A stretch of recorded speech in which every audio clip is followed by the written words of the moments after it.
ಬಾಗಲಕೋಟೆ ಉಪಚುನಾವಣೆ ಹಿನ್ನೆಲೆ ಶ್ರೀ ಉಮೇಶ್ ಮೇಟಿ ಅವರ ಗೆಲುವಿಗಾಗಿ ಉಪಮುಖ್ಯಮಂತ್ರಿಗಳು ಶ್ರೀ ಡಿಕೆ ಶಿವಕುಮಾರ್ ಅವರು ಹಾಗೂ ಸುರ್ಜೇವಾಲಾ ಅವರು ಸಭೆ ನಡೆಸಿದರು. ಸುದೀರ್ಘ 3 ತಾಸುಗಳ ಕಾಲ ನಡೆದ ಸಭೆಯಲ್ಲಿ ಚುನಾವಣೆಯ ಕುರಿತು ಚರ್ಚೆ. ಸಭೆ ನಂತರ ಪ್ರಗತಿಯ ಪಕ್ಷಿನೋಟ ಎಂಬ ಪುಸ್ತಕ ಬಿಡುಗಡೆ ಮಾಡಿದರು.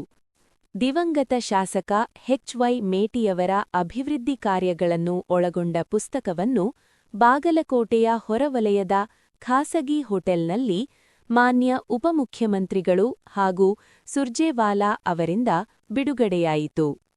ಜಿಲ್ಲಾ ವರದಿಗಾರರು Shri Muthuraj ಅರಗಿನಶೆಟ್ಟಿ, TV 66 Kannada news, Bagalkot.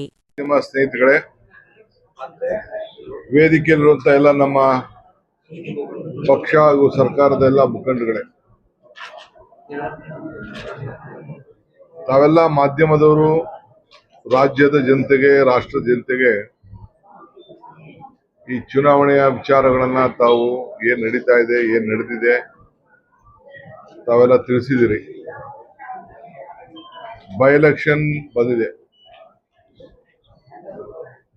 By election ಅಲ್ಲಿ ಈಗಾಗಲೇ ನಮ್ಮ ವರದಿ, ನಮ್ಮ ಕಾರ್ಯಕರ್ತರು, ಮುಖಂಡಗಳು ಎಲ್ಲ ಕೂಡ ಹೊರಗಡೆಯಿಂದ ಎಲ್ಲ ಬಂದಿದ್ದಾರೆ. ಎಲ್ಲ ಪಾರ್ಟಿಯಿಂದನೂ ಕೂಡ ಬಂದಿದ್ದಾರೆ. ಆದ್ರೆ ಇಲ್ಲಿ ಮತದಾರರು, ನಾನು ಇಲ್ಲಿ ಗಮನಿಸಿರೋ ಪ್ರಕಾರ, ನನಗೆ ಬಂದಿರುವಂತ ಮಾಹಿತಿ ಪ್ರಕಾರ, ಹಿಂದೆ ಏನು ಮೇಟಿಯವರು ಮಾತು ಕೊಟ್ಟಿದ್ರು, ಈ ನಗರಕ್ಕೆ ಇಲ್ಲೊಂದು ಹಾಸ್ಪಿಟಲ್ ಆಗ್ಬೇಕು ಅಂತೇಳಿ, ಅದನ್ನ ಈಗಾಗಲೇ ನಾವು ಭೂಮಿ ಪೂಜೆ ಮಾಡಿದ್ದೇವೆ. ಗ್ರಾಮೀಣ ಪ್ರದೇಶದ ರೈತರಿಗೆ ಏನ್ ಮಾತು ಕೊಟ್ಟಿದ್ದೋ, ಚುನಾವಣೆಯಲ್ಲಿ ನಾವು ಮಾತು ಕೊಟ್ಟಿರ್ಲಿಲ್ಲ.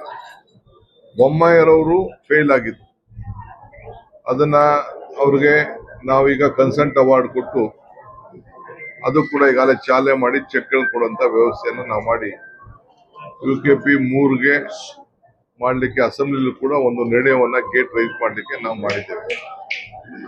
ಆದ್ರೆ ಇವತ್ತು ನಮ್ಮ ಕಾರ್ಯಕರ್ತರೆಲ್ಲ ಮನೆಗೆ ಹೋಗಿ ನಮ್ಮ 5 ಗ್ಯಾರಂಟಿಗಳು ತಲುಪಿದ್ಯಾ ಇಲ್ಲ ಅನ್ನೋದನ್ನ ಪರೀಕ್ಷೆ ಮಾಡ್ತಾ ಇದ್ದಾರೆ. ಅದನ್ನ ವಿರೋಧ ಪಾರ್ಟಿಯವರು ಟೀಕೆನೂ ಮಾಡ್ತಾ ಇದ್ದಾರೆ.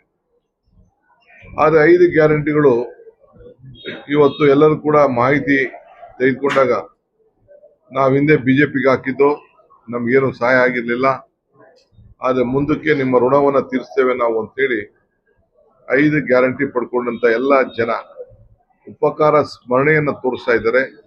ಇದು ನಮ್ಗೆ ಅತಿ ಹೆಚ್ಚು ಸಂತೋಷವನ್ನ ತಂದಿದೆ. ಸೊ ಬಾಗಲಕೋಟೆ ನಗರದಲ್ಲಿ ಇರ್ಬೋದು, ಇಲ್ಲ ಬೇರೆ ದಾವಣಗೆರೆ ನಗರದಲ್ಲಿ ಇರ್ಬೋದು, ಹಳ್ಳಿ ರಾಜಕಾರಣ ಬೇರೆ, ಆದ್ರೆ ನಗರಗಳಲ್ಲೇ ಜನ ಒಂದು ದೊಡ್ಡ ಬದಲಾವಣೆಯನ್ನ ಇವತ್ತು ನಮ್ಗೆ ತೋರಿಸ್ತಾ ಇದ್ದಾರೆ.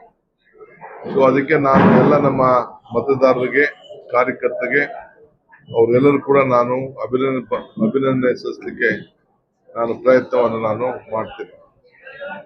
ಇವತ್ತು ಕೇಂದ್ರ ಸರ್ಕಾರ, और इतना ही नहीं, अगर यूपीआई यूज कर लिया कॉफी चाय के लिए तो वो फ्री ट्रांजैक्शन में गिना जाएगा. ये भी एक नया ऑर्डर आज सुबह जारी कर दिया है. तो अगर मैं यूपीआई में कॉफी चाय के पैसे दे दूं या अपने परचून के दुकान के, तो वो भी मेरी फ्री ट्रांजैक्शन जो 3 है उसमें काउंट हो जाएगा. तो उसके बाद फिर मुझे पैसा लगना शुरू हो जाएगा. और अगर ट्रांजैक्शन फेल हो गई, भाई कई बार इंटरनेट ठीक नहीं होता, फेल हो गई, तो अब उसके 25 रुपए आपको ठुक जाएंगे. वो नया ऑर्डर एक बीजेपी ने और साइन कर दिया, तो अब आपको 25 रुपया लगेगा. ये 1 अप्रैल का गिफ्ट दिया है उन्होंने हिंदुस्तान के लोगों को. तो उन्होंने सोचा जब ये सब कर रहे हैं तो कई लोग पत्रकार हैं, नौकरी पेशा लोग हैं, वो आजकल शेयर बाजार में पैसा लगा देते थे. उन्होंने कहा उनको क्यों छोड़ दें 1 अप्रैल से. तो एक होता है STT, सिक्योरिटीज ट्रांजैक्शन टैक्स, वो अब तक था 0.02%.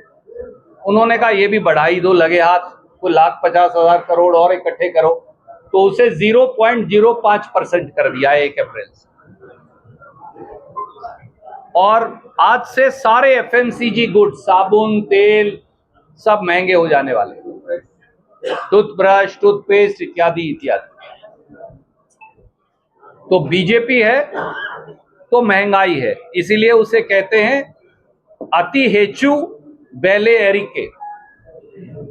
ठीक प्रोनाउंसमेंट है, अति हेचु बेले एरिके दुबारी अवतु कर्नाटके। ये हमारे साथ हो रहा है। कोई प्रश्न आप पूछना चाहे तो, इसलिए हम ये कहते हैं बीजेपी को वोट है तो महंगाई है, कांग्रेस को वोट है तो गारंटी का सुरक्षा कवच है। ये हम दोनों में अंतर है।